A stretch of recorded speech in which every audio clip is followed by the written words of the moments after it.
అధ్యక్ష LA minister గారు మాకు మంచి మిత్రుడు అధ్యక్ష మా జిల్లా.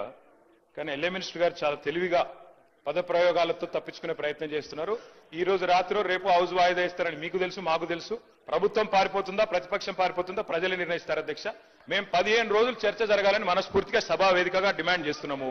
పెట్టమని చెప్పి ప్రభుత్వాన్ని కోరుతున్నాము. సహజంగా ప్రభుత్వం ముందుకు వస్తుంది, ఎల్ఏ మినిస్టర్ గారే డిసైడ్ చేస్తారు అధ్యక్ష. ముఖ్యమంత్రి గారి కన్సల్టేషన్ లో చేస్తారా చేయరా వారికి వదిలిపెడతాం అధ్యక్ష. ఇవాళ నేను 2-3 ప్రశ్నలు ప్రభుత్వాన్ని అడుగుతా ఉన్నా అధ్యక్ష. మొన్న నేను బీహార్లో కొన్ని పత్రికల్లో వచ్చిన ప్రకటనలు చూసిన అధ్యక్ష. తెలంగాణలో బీసీ రిజర్వేషన్లు అమలైపోయినాయని చెప్పి బీహార్లో ప్రకటనలు ఇచ్చారు. ఇదెక్కడ చూద్దాం అధ్యక్ష. అసలు ఇక్కడ రిజర్వేషన్ల గురించి ఇక్కడ చర్చ జరుగుతుంది. బీహార్లోనేమో ఎన్నికల ప్రకటనలు ముఖ్యమంత్రి గారు అట్లాగే డిప్యూటీ సీఎం గారు ఫోటో పెట్టి బీహార్లో మరి ఇక్కడి డబ్బంతా తెలంగాణ ప్రజల డబ్బు తీసుకుపోయి బీహార్లో పెడితే ఏమొస్తుందో మాకైతే తెలియదు అధ్యక్ష. మరి తీసుకుపోయి ప్రకటనలు అక్కడ ఇస్తా ఉన్నారు.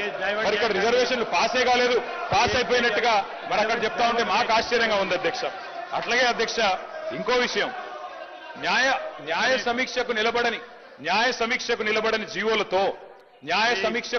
జీవోలతో ఎట్లా బీసీల జీవితాలు మారుస్తారో చెప్పాలి అధ్యక్ష, ప్రభుత్వమే చెప్పాలి. అట్లాగే నేను అడుగుతా తెలంగాణ రాష్ట్ర సమితిని భారతీయ రాష్ట్ర సమితిగా మార్చుకొని తెలంగాణ ప్రాంత ప్రజలతో పేగుబంధం తెంచుకున్నది ఆ పార్టీ అధ్యక్ష.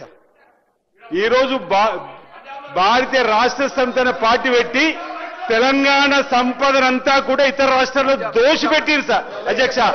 పంజాబ్ లో పోయి చెక్కులు ఇచ్చినటువంటి చరిత్ర మీది. మీరా మా గురించి మాట్లాడారు అధ్యక్ష. మహారాష్ట్రలో ఒక్కొక్క మీటింగ్ కోసం 100 కోట్లు ఖర్చు పెట్టి ఒక సర్పంచ్ కూడా గెలవని పరిస్థితి ఆ రోజు బీఆర్ఎస్ పార్టీ అధ్యక్ష. ఈరోజు తెలంగాణ అప్పుల కుప్ప రాష్ట్రంగా మారిందంటే మీ ఆలోచన వల్ల. ఈరోజు 8 లక్షల కోట్లు అప్పులే తీసుకుపోయినటువంటి పరిస్థితి అధ్యక్ష.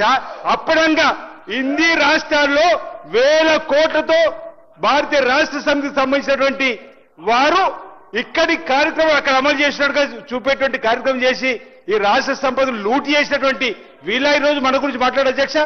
ఈరోజు మాది జాతీయ పార్టీ కాబట్టి అక్కడికి మా నాయకులు, మా ముఖ్యమంత్రి గారు, ఉప ముఖ్యమంత్రి గారు వెళ్లి వచ్చిన సందర్భాన్ని కూడా తప్పొట్టే విధంగా మాట్లాడితే ఎట్లా అధ్యక్ష?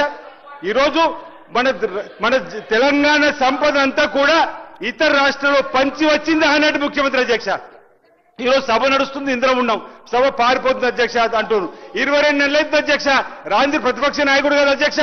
ఈ రోజు కూడా ఇంత బీసీలకు సంబంధించిన అంశం కానీ కాళేశ్వరికి సంబంధించిన అంశం జరగబోతుంది. వీరు వారు వచ్చి మాట్లాడాల్సిన అంశం ఉండే కదా అధ్యక్ష. ఎస్సీ కేటగిరీ వేసినప్పుడు కూడా వారు రాలేదు కదా అధ్యక్ష.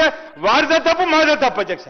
ఈరోజు ప్రతిపక్ష నాయకుడు ఉండి సభకు రాకుండా ఫామ్ హౌస్ ఉన్నటువంటి వారి వైఖరి చూస్తున్న ప్రజలు, ఈరోజు మేము ఈరోజు అసెంబ్లీ నుండి చేస్తున్న కార్యక్రమం కూడా ప్రజలు చూస్తున్నారు అధ్యక్ష. ఈరోజు వచ్చే రోజుల్లో కూడా ఈ ప్రభుత్వం మళ్ళీ అధికారులు కాంగ్రెస్ ప్రభుత్వం ఇంద్రమరాజ్యం వస్తుంది. ఇంత మా ముఖ్యమంత్రి అన్నట్టుగా ప్రతిపక్షాన్ని కూడా వారి స్థానానికి పరిమితం కాకుండా ఉంటారు అధ్యక్ష.